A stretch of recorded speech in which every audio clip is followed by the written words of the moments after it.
kamar yadda aka sani, wannan kungiya ta Northern Consensus Movement, wato kungiyar haɗaka na 'yan arewa da suke zauna a arewa da kuma 'yan arewa da suke zauna a kudancin Najeriya, wanda take da kungiyoyi 593 da aka fi saninta da suna Northern Consensus Movement, wato kungiyar ittifaƙin haɗin kai da ci gaban arewacin Najeriya. Tana kira ga duk 'yan arewa da suke safara, kowace iriyar safara ce daga arewacin Najeriya zuwa kudancin Najeriya, cewa daga ranar 15 ga watan nan, wato gobe kenan idan Allah ya kai mu, a dakatar da kai duk wani kayan da ake ɗauka daga arewaci zuwa kudanci. Hakan ya faru ne sakamakon irin kashe-kashe da kone-konen dukiya da rasa rayukan da su 'yan IPOB, wata kungiya da aka sani ta IPOB, wanda gwamnati ta haramta wannan kungiya IPOB da ESN, suna kashe mana mutane, suna kone dukiyoyin al'umman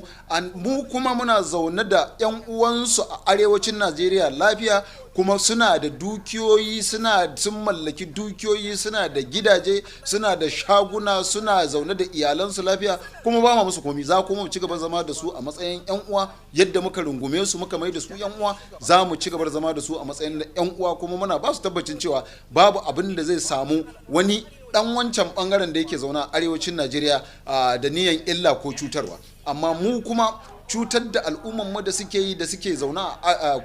yammaci, da kuma ƙona dukiyoyin waɗanda suke zuwa domin yin safara da suke yi, muna cewa wannan al'amari nasu ya ishe mu, haka su dakatar, su daina. Bisa ga wannan dalili mun ƙudiri yin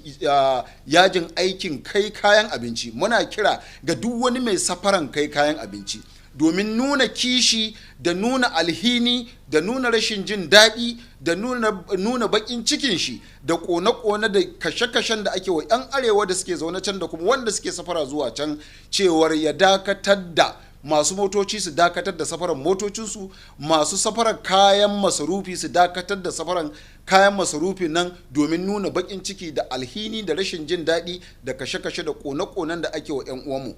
da suke ko zaune a can ko kuma suke safarar kayansu. Kuma muna kira cewa daga gobe idan Allah ya kai mu 15 ga watan 12 a dakatar da yin wannan har sai abin da hali ya yi, har sai lokacin da shugabanninsu suka ja kunnensu suka yi masu fada domin daina abin da suke yi, kuma aka ba da tabbacin cewa dan arewa da ke zaune a kudu ko kuma yake safarar kayan shi ko motarsa ko wata dukiyarsa zuwa kudu, rayuwarsa da dukiyarsa za ta zamanto an tsare mishi ita, ba wai ga jami'an tsaro kawai ba, ga su shugabanninsu da suke can. Sai har an yi haka sannan za mu yi kira ga al'umma a ci gaba da safara. Wannan kuma baya nufin wai 'yan arewan da ke can su dawo ko kuma 'yan kudun da ke nan su koma